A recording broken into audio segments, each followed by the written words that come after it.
Happy 2024 and welcome back to the channel that talks about career development and making money. My name is Letlhogonolo Chweni, and in today's video, my family, I want us to talk about how to write a CV step by step with templates. So if you are looking for a job and you just don't know where to start, this is the channel for you. And today let's learn how to write a good winning CV that's going to do all the talking on your behalf and get you that seat with the employer.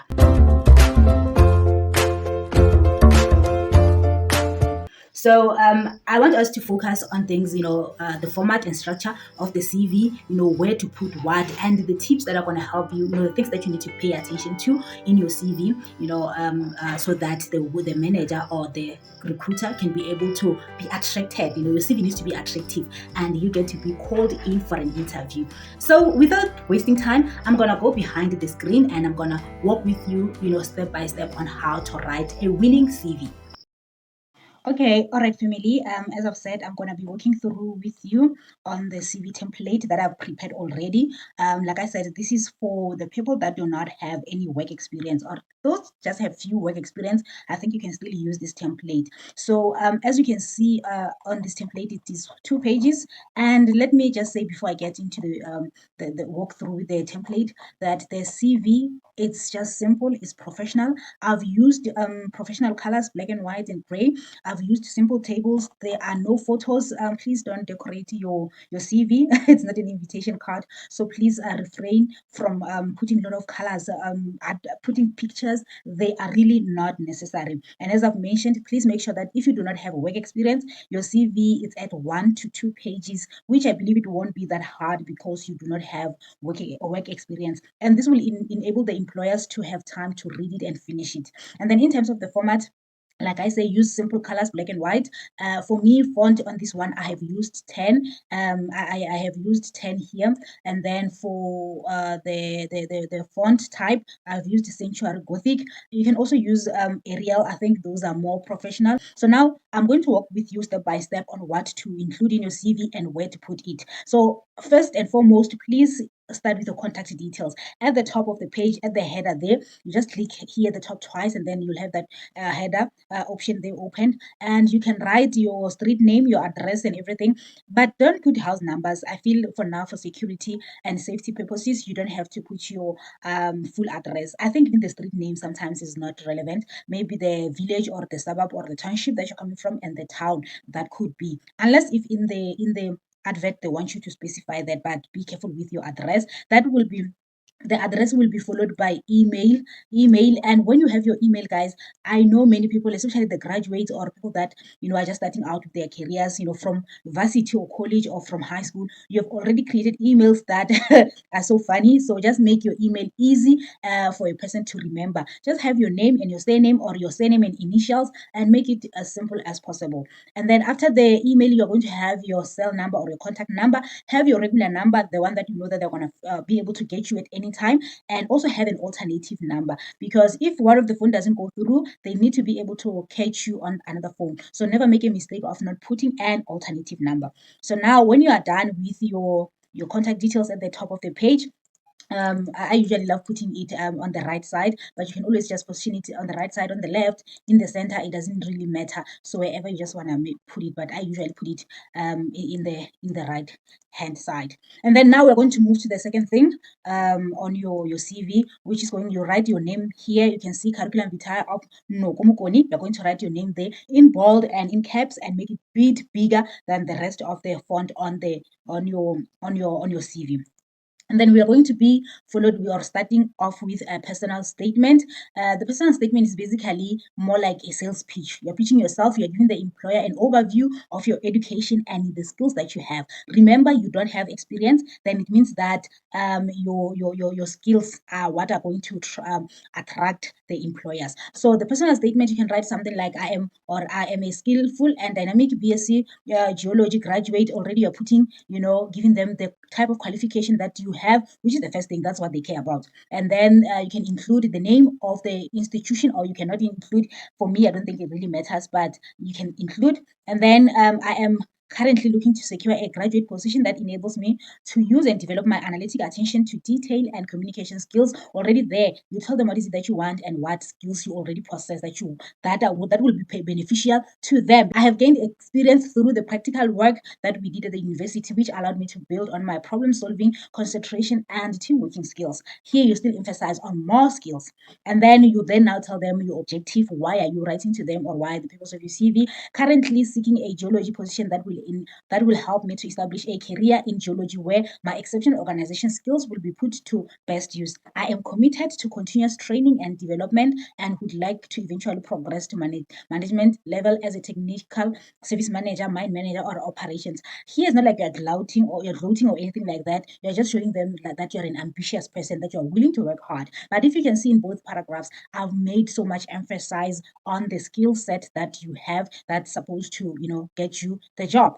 And then the next section would be your skills and core competencies. So what are you skilled in, And with skills, you can have hard skills, which are more related to the job itself, to say, okay, this job, this is what we're going to be doing, and find, Google, search, talk to people in the field and about the skills that are required for this kind of job and list them there. And also your soft skills, which are those skills that, every human being is supposed to be having or every employee needs to have, like your time management, excellent presentation and facilitation skills, excellent communication and time, skills, organization skills, being ability to work on Word, PowerPoint, and Excel. So those are the skills that you also need to have and put on your CV there. And this will be followed by a personal information, which you don't really have to put a lot of information. I see that a lot of people who be even putting hobbies, interest, those things are not necessary. They're just making your CV to be lengthy for no particular reason. Then you're going to have a personal information section whereby you write your full names, your gender, date of birth. Please, please, please do not put your ID number there. People do scams with our ID numbers in this era that we live in. So be careful with that. And then your health, your good, or you can write fit. And then you also mention that you have a license if you do. Which is something that many people need to just, try by all means to just find means to have a license as a job seeker, because most jobs, they require you to have a license because you might need to travel to sites. You must be, you need to be mobile. So also mention that you have the license. Then after personal information, you are going to do a section of education. This is where you're going to put your relevant qualifications to the post that you're applying for. Even if, sometimes some general work, they don't care about type of qualification that you have, as long as you have qualification, be it grade 12, be it any higher learning certificate, they will take that. So in this one too, just because I put a lot of emphasis on your skills here, I just wrote, qualification. This person has honors, busy with honors, and they've indicated or they're doing a distance learning. So it's also important to mention that, so that they don't think that you are going to be giving them stories about going to work because, school and work, because of you are a full-time student. So then that will be followed by the qualification that has been completed, and then your matric or the higher school, yes, high school qualification. So I only wrote that. But then now, if the job that you're applying for, maybe there are certain requirements or skills that they need, which go hand in hand with a certain module that you have done, you can also just add here maybe a section that says modules passed. And when you do this, please don't put them in bullet form, because that will increase the length of your CV. Maybe you can just put them like, okay, geomorphology, well, spelling will correct, and then maths. I'm just giving an example. What's this? Rock study, or put it like that. Rock studies. Just put it like that, and then maybe in brackets put your marks, your final mark, 80. Just like that. Don't put them in bullet form, because that will just increase the length of our CV. So, but only if I feel putting of modules and stuff is only necessary if ever the job that you're applying, it's actually the job within your the field that you have studied in. And if the marks are very amazing, like a top A, top students kind of marks, just to show them that you are such a brilliant and excellent student, that means you're going to be an excellent and brilliant employee. And then in terms here, if I know this CV is for people that do not have experience. So if you do not have experience, this could be your last section, the education part. But if ever you have done certain things, for instance, you volunteered at school, maybe you have you do part-time jobs, or babysitting, be it helping your mom sell at the taxi rank. I mean, like anything that you think is very impressive you can put as a job employment. I think you can just add that. Your big school projects, the role that you played, school work experience, placement, Saturday jobs, those kind of voluntary works and stuff. You can put them. Just to give you an example with this person, what I did here, you can see it's a date, company, and the roles and responsibility. So this person worked at the University of Limpopo while they are still a student. They worked as a computer lab assistant, and then those are the tasks. Don't write everything, just keep it minimum.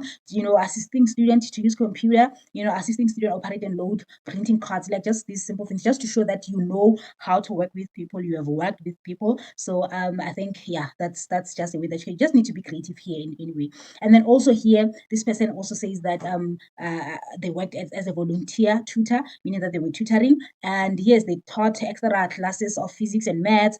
They helped students apply, to higher learning institutions. So in volunteering, and also the type of the work that you do, also it says a lot about your character as well, and your willingness and passion to gain experience and do, whatever it takes to gain experience. Most people, we think that to get experience, you need to have a job. Sometimes create those positions, volunteer, help people, do something in your community to be able to gain the experience. It's just about you being able to be exposed to a working environment, or being in the midst of people and be able to fulfill your tasks. And lastly, here, the last section will be references. Because of Poppy Act, so sometimes it's important to say contacts will be given upon request. Or alternatively, please, the people that you're going to place as your contacts, make sure that you talk to them beforehand. You let them know that you're applying for a job and you would like to put them as references. Choose people that you know that even in your absence, they will say good things. Don't just put people because you think they laugh with you and then they're going to say things. Some people can really ruin your chances of getting a job. So, yes, and then if they allow, you can maybe put their numbers, or just stick to the statement of contacts will be given upon a request. I really hope that helped, and I think now you know what to do and how to do it. You are going to start writing that CV, and if you need any kind of help, do follow me on Instagram. I'll leave my link in the description box. Do DM me, and maybe I can be able to assist you, with a template, or certain things or questions that you might be having, or comment under this video. I'll be able to respond to all of you, because like I said, 2024, we are getting those jobs, we are getting those businesses going, we are just getting something going, we are getting something this year. Anyway, lots of prayer and lots of luck to you in getting those jobs. Bye bye.